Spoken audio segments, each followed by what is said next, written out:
And I'm a big rooter for CNN, but that tells you a lot, doesn't it? I mean, how do you guys think you are doing in that arena of like, this is a terribly divided country. We're not only politicized, a lot of people just hate the other side.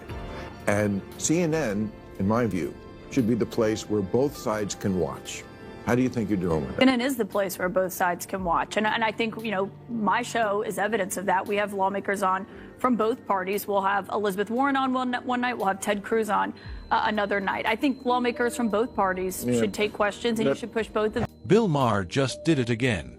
Kaitlan Collins, CNN's self-proclaimed voice of reason, walked into the lion's den and, surprise, surprise, got absolutely shredded. Maher didn't just call out her wokeness and political bias. He dissected it piece by piece, leaving her scrambling for a comeback. It was brutal. It was hilarious. And, honestly, it was long overdue.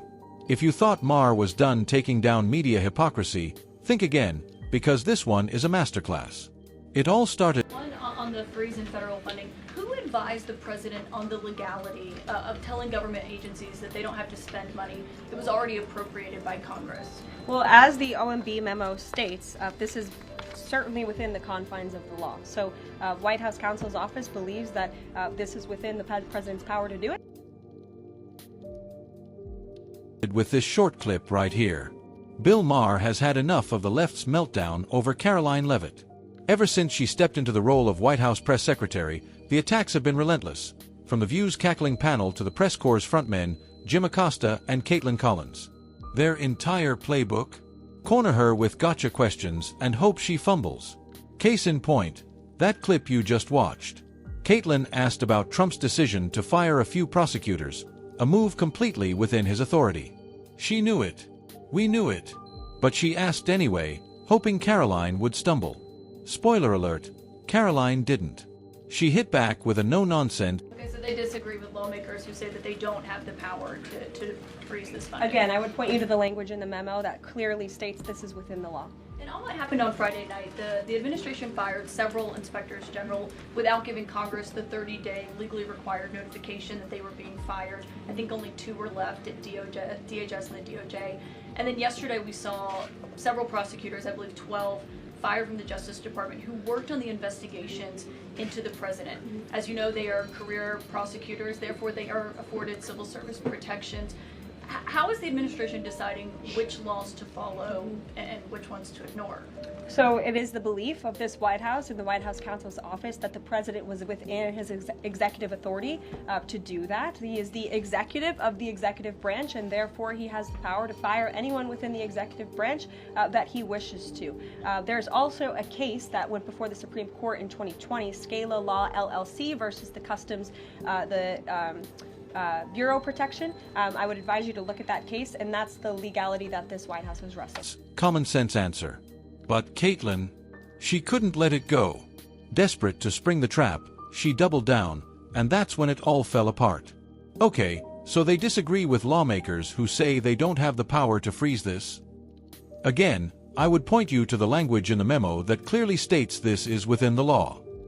And on what happened on Friday night, the administration fired several inspectors general without giving Congress the 30-day legally required notification that they were being fired. I think only 2 were left, DOJ, DHS, and the DOJ, and then yesterday we saw several prosecutors, I believe 12, fired from the Justice Department. They worked on investigations into the president.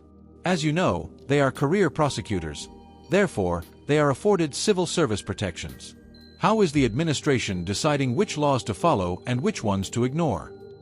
It is the belief of this White House and the White House counsel's office that the president was within his executive authority to do that. You're confident that if they bring lawsuits against you, those prosecutors who were fired, that they will succeed? We will win in court, and yes. Did he personally direct this, given they worked on the classified documents investigation and the election interference investigation? This was a memo that went out by the Presidential Personnel Office, and the president is the leader of this White House, so yes. Is the executive of the executive branch and, therefore, has the power to fire anyone within the executive branch that he wishes to. There was also a case before the Supreme Court in 2020, Scala Law LLC v. Customs and Border Protection. I would advise you to look at that case. That's the legality this White House is resting on. You're confident that if they bring lawsuits against you, those prosecutors who were fired, that you will win in court? We will win in court. Did he personally direct this, given they worked on the classified documents investigation and the election interference investigation? This was a memo that went out by the Presidential Personnel Office, and the president is the leader of this White House, so yes. Karoline Leavitt's calmness and sharp intellect are nothing short of impressive. While Kaitlan Collins fired off question after question, each one more convoluted than the last, Leavitt never flinched. She didn't fall for the bait, didn't get tangled in the word games. Instead, she cut through the noise like a hot knife through butter, separating the chaff from the wheat and zeroing in on the core issue. And I'm a big rooter for CNN, but that tells you a lot, doesn't it? I mean, how do you guys think you are doing in that arena of like, this is a terribly divided country. We're not only politicized, a lot of people just hate the other side. And CNN, in my view, should be the place where both sides can watch. How do you think you're doing? No matter how Kaitlan tried to spin it, whether with moral grandstanding, legal gymnastics, or faux concern, Leavitt kept her cool and delivered the same answer, just wrapped in different parcels. It was legal for Trump to fire the prosecutors. Plain and simple. But here's the interesting part. Leavitt didn't just answer the questions. She exposed the game. Kaitlan wasn't after clarity, she was fishing for a soundbite. And Leavitt, sharp as ever, made sure the only soundbite worth airing was the truth.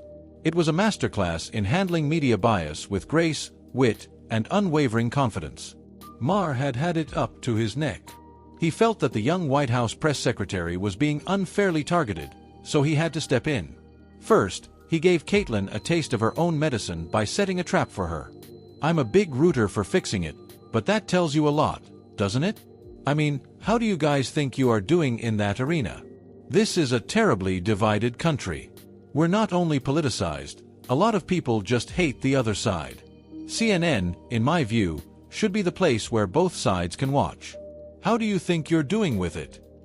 Bill Maher is right. Token appearances aren't the hallmark of an unbiased outlet. They're the opposite. He didn't just call it out, he tore the argument to shreds. According to Maher, parading a conservative face every once in a blue moon is actually worse than not having one at all. At least when a panel is entirely left-leaning, viewers know what they're... I'm a conservative in America, and I'm watching CNN, just for the straight middle of the road. That's what I hear for 15 minutes, is it's great, and then Lonely Scott.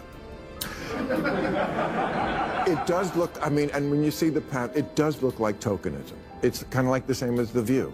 It's like it's almost better to have nobody there, like MSNBC, than to have just the... Forgetting. But pretending to be neutral while subtly pushing an agenda? That's deception. Plain and simple. Maher didn't hold back.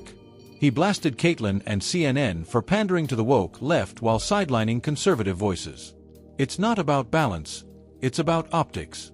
They want the appearance of fairness without actually delivering it. Maher even pointed out how, when conservatives do appear, they're often treated like villains in a scripted drama, interrupted, misquoted, and fact-checked in real time. But here's the kicker. Maher argued that CNN's pretense of neutrality actually fuels division. It's not just dishonest, it's dangerous. If you're going to lean left, own it. Don't gaslight viewers into believing they're getting both sides when one side's mic is always quieter. Now, with Bill Maher's initial intervention, you'd think Kaitlan and her woke crew would ease up on their attacks on Leavitt. But they doubled down. Leavitt just dropped a bombshell. The Trump administration uncovered a staggering $7 billion in fraud and was ready to crack down on it. But here's where things got messy. In what was probably a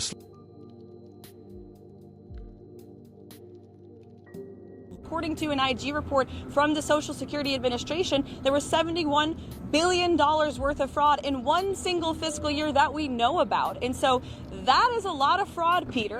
To be clear, that $71 billion was from 2015 to 2022, so it wasn't in just 1 year. And it was $71 billion. But it wasn't in 1 year, just over multiple years from 2015 to 2022. So are you defending $71 billion in fraud, Peter? That's a lot of money. Why is the media so against cutting waste, fraud, and abuse from the government? I don't get it. I just want to ask a question. We won't be deterred. We will not be deterred from people like you and the press. Slip of the tongue. Karoline mentioned the fraud was discovered within a single fiscal year. That's all the woke press needed. They smelled blood and pounced, circling like vultures, desperate to turn a minor misstatement into their next gotcha moment. But Levitt, she didn't just dodge the trap, she flipped the entire script. Calm, composed, and sharp as ever, she fired back with a question that left the press squirming. Are you seriously trying to defend $7 billion in fraud committed against the American people? Silence. Awkward, uncomfortable silence. Because, of course, they weren't going to touch that one. Suddenly, the narrative wasn't about a verbal slip, it was about where the media's priorities really stood. Levitt exposed the game. They weren't interested in the fraud itself, only in protecting their narrative. It was a masterclass in how to turn media bias into self-inflicted damage. Meanwhile, woke reporters are being fired by their own media houses. One of them, who recently lost a program, was Joy Reid, and the roast has been non-stop. Megyn Kelly had this said something that wasn't true, which is you said that they have found before that they believe there have been tens of millions of people who were receiving money who are dead on the Social Security list. The same report that you referred to said that almost none of those individuals are receiving Peter, did you watch the full clip of the interview that I did when I said that? And I said there are a lot of unanswered questions, and we suspect there could be tens of millions of people. I'm saying the IG report so you just said what I said is not true. In fact, it was true. That's a suspicion that this administration has. And just when you thought it was over, it got even worse for the woke media.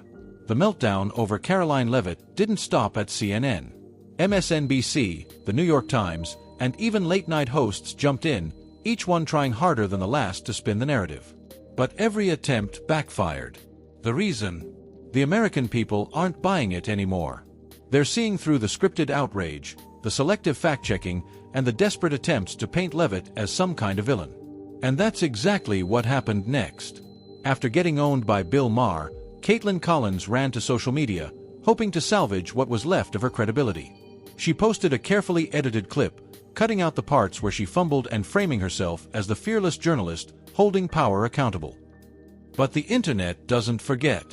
Within hours, side-by-side comparisons exposed the deception. The full clip showed exactly what happened, how Maher dismantled her argument piece by piece, how she dodged tough questions, and how she ended up looking like the very thing she claimed to fight against, a partisan hack. And the irony, even some of her own followers. I'm from Alabama. I'm from a very red state. I have a very conservative family, a lot of them who are Trump voters. They watch my show every night, and I think they know that they can trust me, that, you know, we call bullshit on every side, not just whatever leaning our audience may be, and I think that's something that people actually want more of. Called her out. The comments section was brutal. People weren't just disagreeing, they were furious at being lied to. This is why no one trusts mainstream media anymore, one user wrote. Why do you guys always have to spin everything? Said another. And then came the knockout punch. Bill Maher himself chimed in. He didn't hold back. Nice try, Kaitlan, he wrote. But if you have to edit the clip to make yourself look good, maybe that tells you something. Boom. That was it. Checkmate. But it wasn't just Kaitlan who got exposed. The entire media establishment took a hit. Karoline Leavitt, once a target of relentless attacks, suddenly had public sympathy on her side. She didn't play the victim. She didn't complain. She just kept doing her job, answering questions with confidence, refusing to let the media dictate the narrative. And that's what really drove them crazy. They didn't just lose the debate, they lost control. The old tactics, manipulative editing, misleading headlines, cherry-picked quotes, aren't working anymore. People are catching on. And the more they double down, the worse it gets. I also want to thank you tonight, Sean, for fact-checking James Carville for the lies that he pushed on your program last week. Unfortunately, James represents the deranged and out-of-touch Democrat Party who continue to deny the reality that this country loves Donald Trump. And in fact, President Trump is enjoying his highest approval rating from the American people than he ever has, despite the years of lies, smears, and witch hunts by the Democrat Party. The Harvard-Harris poll today is incredible. When you look issue by issue, the vast majority of the American people support what President Trump is doing. That's why CNN is bleeding viewers. That's why trust in the media is at an all-time low. And that's why Bill Maher's takedown wasn't just a viral moment, It was a wake-up call. The message is clear: if you want to be taken seriously, stop playing games. Stop pretending to be neutral while pushing an agenda. Stop underestimating the intelligence of the audience. Because in the end, the truth always wins. And this time, the truth was on full display for the world to see. And just when you thought the media would learn their lesson, they doubled down on their attacks. Levitt became the focal point of every panel discussion, every op-ed, and every primetime rant. They called her evasive, accused her of dodging questions, and even went as far as to claim she was dangerous for refusing to play their game.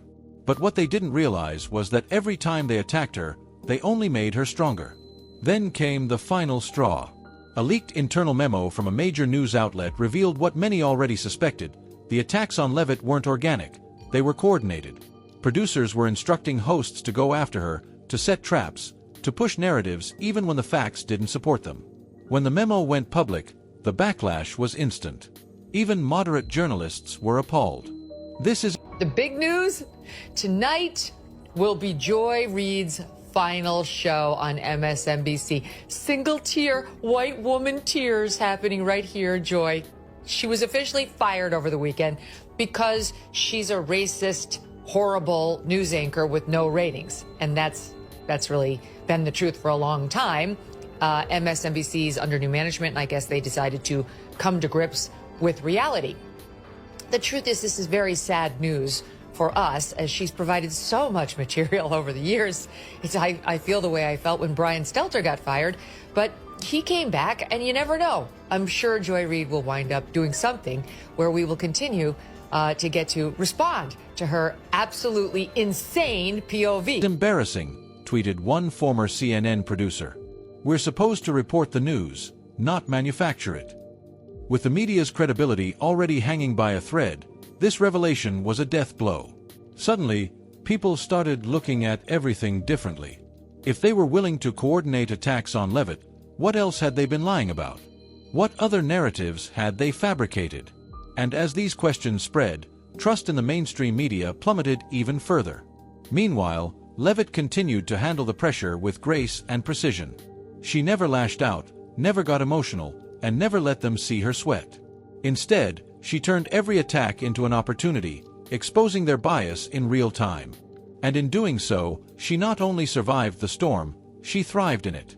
Bill Maher, never one to hold back, saw what was happening and took it a step further. He didn't just call out the media's hypocrisy, he exposed the entire machine.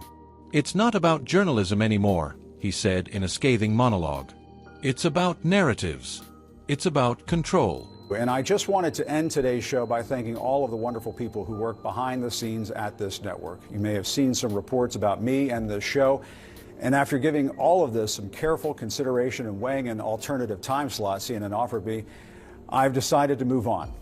I am grateful to CNN for the nearly 18 years I've spent here doing the news. And the people running these networks think you're too stupid to notice. The audience erupted in applause. Maher wasn't just speaking for himself.